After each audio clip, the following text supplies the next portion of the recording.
अस्सलामुअलैकुम दोस्तों। इस वीडियो में हम डिस्कस करेंगे कंज्यूमर कौन होता है और कुछ इम्पॉर्टेंट क्वेश्चन और भी हम डिस्कस करेंगे। कंज्यूमर के कुछ सब टॉपिक्स हैं वही हम डिस्कस करेंगे। सबसे पहले हम देखेंगे कंज्यूमर कौन होता है। A consumer is one who buys goods and services for satisfaction of wants. Its main objective is to get maximum level of satisfaction. यानी कि इन सिंपल वर्ड सबसे पहले आप यही समझो, कंज्यूमर किसको कहते हैं? कंज्यूमर मुझे और आपको कहते हैं। कंज्यूमर एक वो आदमी होता है यानी कि जो बाई करता है। क्या बाई करता है? यानी कि गुड्स एंड सर्विस। किसके लिए? फॉर सेटिस्फेक्शन ऑफ यानी कि वांट्स, यानी कि ताकि जो उसकी ख्वाहिश है यानी कि वो क्या हो जाए, पूरी हो जाए। यानी कि उसकी जो यानी कि मेन ऑब्जेक्टिव होता है, मेन मकसद होता है उसका, वो यही होता है। इसे यानी कि सबसे ज़्यादा क्या मिल जाए? सेटिस्फेक्शन मिल जाए, यानी कि वो सबसे ज़्यादा मुतमिन हो जाए। उसी को हम क्या कहते हैं? कंज्यूमर। उसके बाद आता है utility. Utility is the want satisfying power of commodity. इसको हम क्या कहते हैं? यूटिलिटी। इसके बाद आता है imaginary units which are used to measure satisfaction जो है वो मेजर की जाती हैं, लेकिन इमेजिनरी वैसे नहीं हो मेजर की जाती हैं, लेकिन एज इमेजिनरी मेजर की जाती हैं।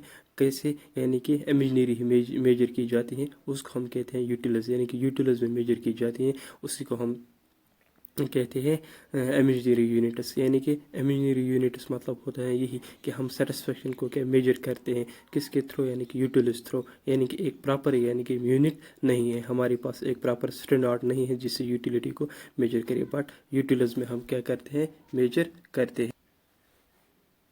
करते हैं।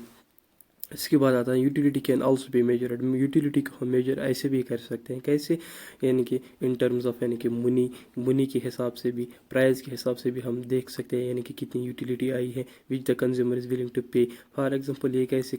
इसका मतलब क्या है? इसका मतलब यही है, मतलब कि अगर हम कोई भी चीज़ यानी कि ख़रीद लें यानी कि जिससे हमारी क्या हो जाए, हमें सेटिस्फेक्शन मिल जाए, यानी कि उसकी जो प्राइस है वो हम कंसिडर करेंगे एज अ यूटिलिटी। मतलब कि अगर हमने 20 रुपीज़ का ब्रेड ख़रीदा या और कुछ ख़रीदा तो हम ये कह सकते हैं कि यानी कि मुझे 20 यानी कि यूटिलिस की क्या सेटिस्फेक्शन मिल गई। तो इसी को हम कहते हैं कि हम यूटिलिटी को मेजर करते हैं, यानी कि किसके सेंस में? मनी के सेंस में, प्राइस के सेंस में। इसके बाद आता है अप्रोचेस, यानी कि दो अप्रोचेस होते हैं जिससे हम स्टडी करते हैं कंज्यूमर के बिहेवियर को, यानी कंज्यूमर का बिहेवियर जो है उसको हम स्टडी कर सकते हैं। There are 2 approaches to study consumers behaviour. Cardinal approach, यानी कि जो अप्रोचेस हैं यानी कि दो अप्रोचेस होते हैं हमारे पास, यानी कि एक तो होता है कार्डिनल अप्रोच और दूसरा होता है ऑर्डिनल अप्रोच। कार्डिनल अप्रोच किसको कहते हैं? कार्डिनल अप्रोच वो अप्रोच होता है जिसका दूसरा नाम है मार्शल्स यूटिलिटी और मार्शल्स एनालाइज।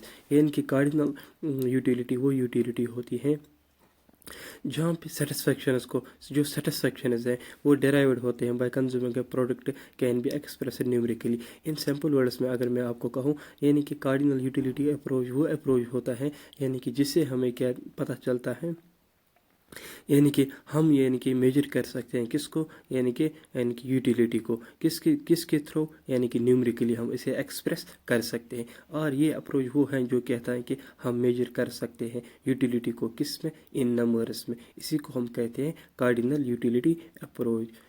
इसके बाद आता है ऑर्डिनल यूटिलिटी अप्रोच। ऑर्डिनल में क्या होता है? ऑर्डिनल में यानी कि जो भी सेटिस्फेक्शन यानी कि डेराइव्ड हुए हैं बट जब हमने कंज्यूम किया एक प्रोडक्ट को, यानी कि उसको हम एक्सप्रेस नहीं कर सकते हैं न्यूमेरिकली। यानी कि कार्डिनल में हम न्यूमेरिकली एक्सप्रेस कर सकते हैं लेकिन ऑर्डिनल में नहीं। तो फिर ऑर्डिनल क्या कहता है? ऑर्डिनल में ये होता है कि हम रैंक देते हैं, यानी कि रैंक देते हैं। अगर हमारे पास 5-6 चीज़ है तो हम कहेंगे फर्स्ट हमने ये खाया, सेकंड हमने ये, थर्ड ये, फोर्थ ये। तो इसको हम क्या कहते हैं? उसको हम कहते हैं ऑर्डिनल यानी कि अप्रोच हमने इस्तेमाल किया। और दिस अप्रोच सेज, और ये अप्रोच कहता है कि we can not measure the utility. हम यूटिलिटी को मेजर नहीं कर सकते हैं किससे? But we can them rank, हम उन्हें रैंक दे सकते हैं लेकिन मेजर नहीं कर सकते। ये किन का अप्रोच है? ये ऑर्डिनल का अप्रोच है। It is also known as, इसका जो दूसरा नाम है वो है इंडिफरेंस कर्व एनालिसिस, और इसे तीसरा नाम यानी कि हिक्स एनालिसिस भी इसे कहा जाता है। किसको? ऑर्डिनल अप्रोच को। उसके बाद हम नेक्स्ट वीडियो में डिस्कस करेंगे